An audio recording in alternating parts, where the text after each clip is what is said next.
Hello दोस्तों, नमस्कार। स्वागत है आप सभी का एजुकेशन मंत्रा में। दोस्तों, एडेड जूनियर शिक्षक भर्ती, साथ ही साथ नई प्राथमिक शिक्षक भर्ती, यूपीएसआई सहित विभिन्न प्रतियोगी परीक्षाओं से संबंधित लेटेस्ट अपडेट को फटाफट यहां पर डिस्कस करने वाले हैं।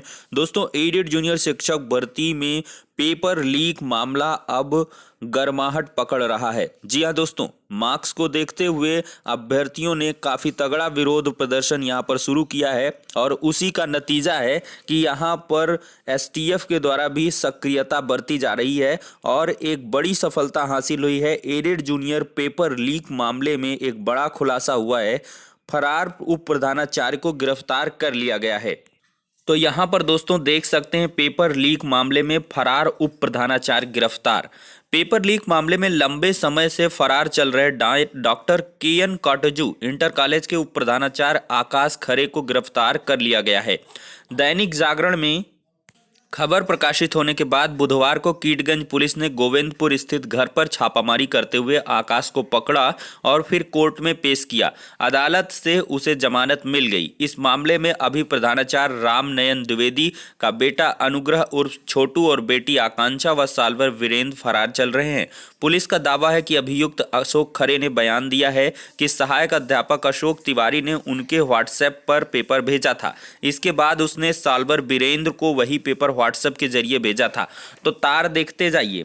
अशोक खरे ने क्या स्टेटमेंट दिया है कि सहायक अध्यापक अशोक तिवारी ने व्हाट्सएप किया अशोक खरे को, फिर अशोक खरे ने व्हाट्सएप किया वीरेंद्र को। वीरेंद्र एक साल्वर था, मगर वह यह नहीं बता सका कि वीरेंद्र ने पेपर सॉल्व किया था या नहीं। हालांकि मामले की छानबीन के दौरान पुलिस ने यह पाया है कि सॉल्वर ने पेपर को हल कर दिया था। तो पुलिस का स्टेटमेंट यहां पर साफ तौर पर यह है कि वीरेंद्र ने पेपर को सॉल्व कर दिया था। अब वीरेंद्र ने पेपर को सॉल्व किया तो कितने लोगों को पहुंचाया, ये अहम मुद्दा बनता है। इंस्पेक्टर कीटगंज रमेश चौबे का कहना है कि आकाश खरे को उसके घर से गिरफ्तार किया गया। वह पुलिस से बचने के लिए इधर उधर छिप रहा था। बीते 18 अक्टूबर को वित्तीय सहायता प्राप्त जूनियर हाई स्कूल में प्रधानाचार्य व सहायक अध्यापक की लिखित परीक्षा हुई। तब स्पेशल टास्क फोर्स ने कीटगंज स्थित डॉक्टर केएन कॉटजू इंटर कॉलेज में दबिश देकर धूमनगंज निवासी प्रधानाचार्य राम नयन और अध्यापक अशोक तिवारी को गिरफ्तार किया था।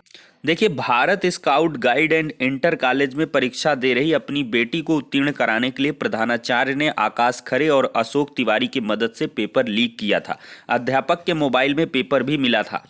अब एक बड़ा सवाल है कि पेपर तो लीक हो गया, वो चाहे एक से हुआ हो चाहे दो से लीक हुआ हो, और ये 2-3 लोगों तक पहुंचा। ठीक है, यहाँ पर अब बड़ा सवाल बनता है कि जब सॉल्वर ने सॉल्व कर दिया तो पेपर को उसने फिर कहीं पे भेजा होगा और फिर उस माध्यम से वो आकांक्षा तक पहुंचा होगा। और यहाँ पर यह भी आ रहा है कि फेल हो गई प्रधानाचार्य की बेटी। प्रधानाचार्य की बेटी आकांक्षा को पास कराने के लिए भले ही पेपर लीक और सॉल्वर का इंतजाम किया गया था, उस परीक्षा में आकांक्षा फेल हो गई। हालांकि पुलिस को पता चला कि आकांक्षा ने विषय गलत भर दिया था।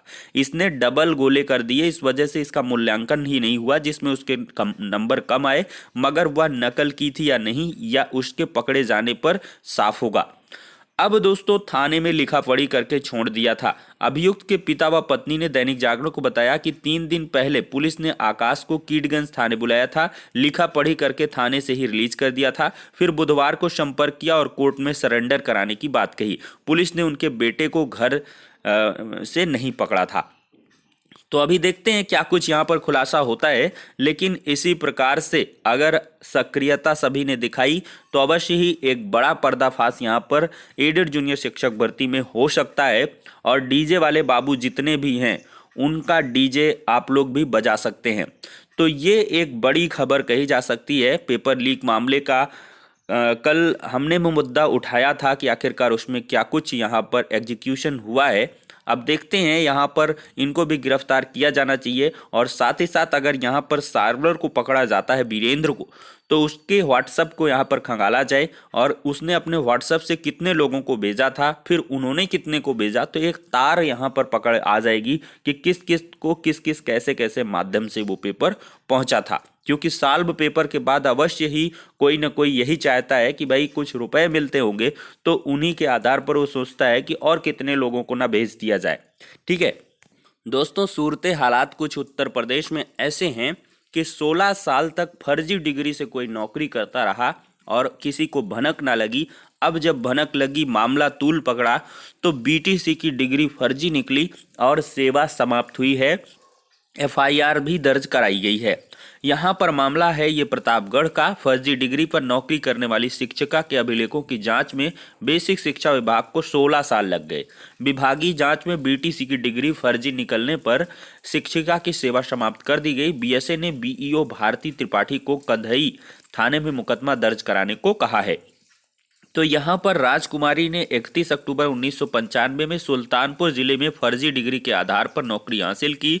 29 अप्रैल 2004 को वह सुल्तानपुर से तबादला करा के बिल्हा में तैनात हुई। मूल निवासी तैनाती स्थल यही है। पंजाबी कॉलोनी के रामनारायण की शिकायत पर बीएसए ने बीटीसी डिग्री की जांच कराई तो पता चला कि जिस क्रमांक पर शिक्षिका को डिग्री मिली हुई है वह विश्व राजनी पुत्री हंसराज के नाम पर जारी हुई।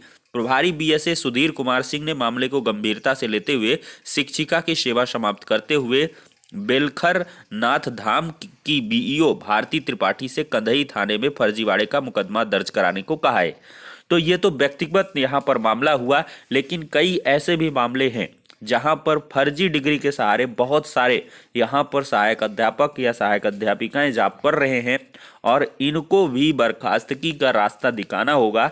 अगर कायदे से खंगाला जाए तो बहुत सारे फर्जी अध्यापक यहाँ पर अभी भी दुबके हुए हैं, उनको भी निकालना चाहिए और इसी प्रकार से कार्रवाई की जानी चाहिए, बर्खास्तगी होनी चाहिए। और 16 साल में इन्होंने जितना वेतन वसूल किया, एक आम बेरोजगार अभ्यर्थी का जितना शोषण किया है उसकी भरपाई भी होनी चाहिए। वहीं पर देखा जाए दोस्तों, हर तरफ लफड़ेबाजी है। सेना भर्ती प्रक्रियाओं में अनियमितताओं पर 2 हवलदार गिरफ्तार हुए हैं। सीबीआई ने सेना में मल्टीटास्किंग स्टाफ एमटीएस की भर्ती प्रक्रिया में अनियमितता के आरोप में पुणे की दक्षिण कमान के 2 हवलदार सुशांत नाहक और नवीन को गिरफ्तार किया है। अधिकारियों ने बुधवार को बताया कि सेना के साथ एक संयुक्त अभियान चलाकर सीबीआई ने मंगलवार रात इन दोनों को गिरफ्तार किया। इन पर चुने गए एक उम्मीदवार को कागज पूरे नहीं होने का हवाला देकर 2.5 लाख रुपए ऐंठने का आरोप है। ऑर्डिनेंस डिपो में कार्यरत इन दोनों ने एमटीएस के तहत चयनित उम्मीदवार को फोन कर कागज पूरे नहीं होने की बात बताकर डराया और फिर चयन के लिए पैसों की मांग की। दक्षिणी कमान से इनपुट के बाद इन अनियमितताओं का खुलासा हुआ। अब यहाँ का हालत देखिए। पुलिस भर्ती परीक्षा में साल्वर गिरफ्तार। यूपी नागरिक पुलिस भर्ती परीक्षा में बुधवार को रोहनिया क्षेत्र के एक केंद्र से पुलिस ने साल्वर को गिरफ्तार कर लिया। वह देवरिया निवासी उप निरीक्षक एसआई पद के अभ्यर्थी की जगह परीक्षा देने आया था। आरोपित साल्वर मधुबनी बिहार लौकही थाने क्षेत्र के थरुआही गांव का निवासी है। परीक्षा केंद्र Nandini institute of computer technology Govindpur के बाहर देवरिया के बनकटा थाना क्षेत्र के धरहनिया गांव निवासी अभ्यर्थी ब्रजेश प्रसाद के नाम का प्रवेश पत्र लेकर युवक पहुंचा था। प्रवेश पत्र पर लगाई फोटो से परीक्षा देने आए साल्वर का चेहरा मेल नहीं खा रहा था। तो इस प्रकार का साल्वर गिरोह सक्रिय है और जो पकड़े जाते हैं तो वो उजागर हो जाते हैं, जो नहीं पकड़े जाते हैं तो वो यहाँ पर डीजे वाले बाबू बन जाते हैं। एक खुशखबरी यहाँ पर, बाल विकास पुष्टाहार विभाग में भरे जाएंगे 5000 पद।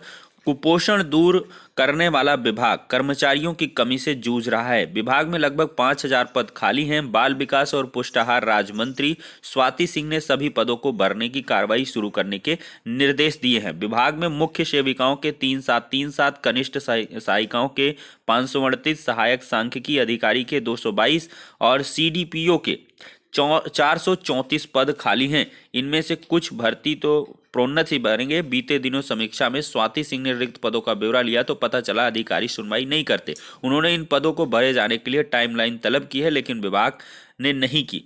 तभी तक केवल 106 सीडीपीओ के पद सीधी भर्ती से भरे गए। मुख्य सेविकाओं के 50% पद प्रोन्नति और 50% पद सीधी भर्ती से भरे जाते हैं। मुख्य सेविका के 375 पद ही प्रोन्नत के हैं, बाकी पद सीधी भर्ती के हैं।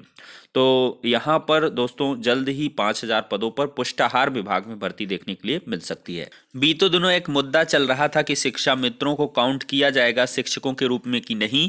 तो 15/11/2000 की ये लेटर है सचिव बेसिक शिक्षा परिषद प्रयागराज का। इसमें स्पष्ट तौर पर देख सकते हैं विद्यालयों की सूची तैयार करना।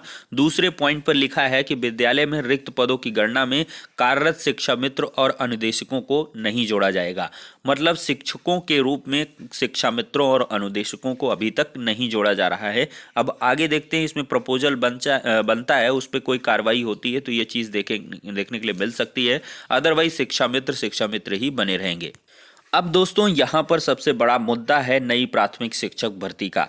दोस्तों बीते दिनों यहाँ पर एक विशालकाय धरना प्रदर्शन देखने के लिए मिला, ज्ञापन भी पहुंचे, लेकिन अभी तक कोई भी कार्रवाई यहाँ पर देखने के लिए नहीं मिली है।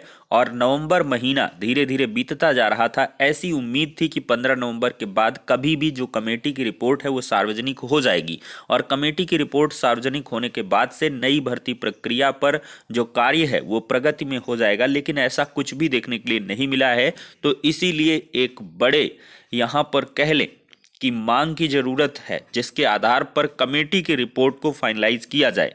तो लखनऊ अभ्यर्थी पहुंचे और कमेटी की रिपोर्ट के लिए लगातार यहां पर मांग करें कि जो मुख्यमंत्री साहब के निर्देशन में नई कमेटी गठित की गई थी जो रिक्त पदों का आंकड़ा खंगालेगी, तो आखिरकार वो कमेटी किस मोड़ तक पहुंची है, आखिरकार कितने वर्ष और लगेंगे नई प्राथमिक शिक्षक भर्ती के रिक्त पदों के आकलन में। ये एक बड़ा मुद्दा है, जबकि 4 से 5 दिन में रिक्त पदों का आंकड़ा यहाँ पर आराम से लिया जा सकता है। तो आखिरकार क्या ऐसी मजबूरी है कि अभी तक रिक्त पदों के आंकड़े को क्लियर नहीं किया गया है। तो इस मुद्दे पर जल्द ही लखनऊ में अभ्यर्थी यहाँ पर लामबंद होने वाले हैं और अगर ऐसे ही हालात रहे तो अवश्य ही नई भर्ती को लेकर जो असमंजस की स्थितियां हैं वो और गहरी होती जाएंगी। तो फिलहाल के लिए दोस्तों इन वीडियो में इतना ही, नेक्स्ट वीडियो में मिलते हैं।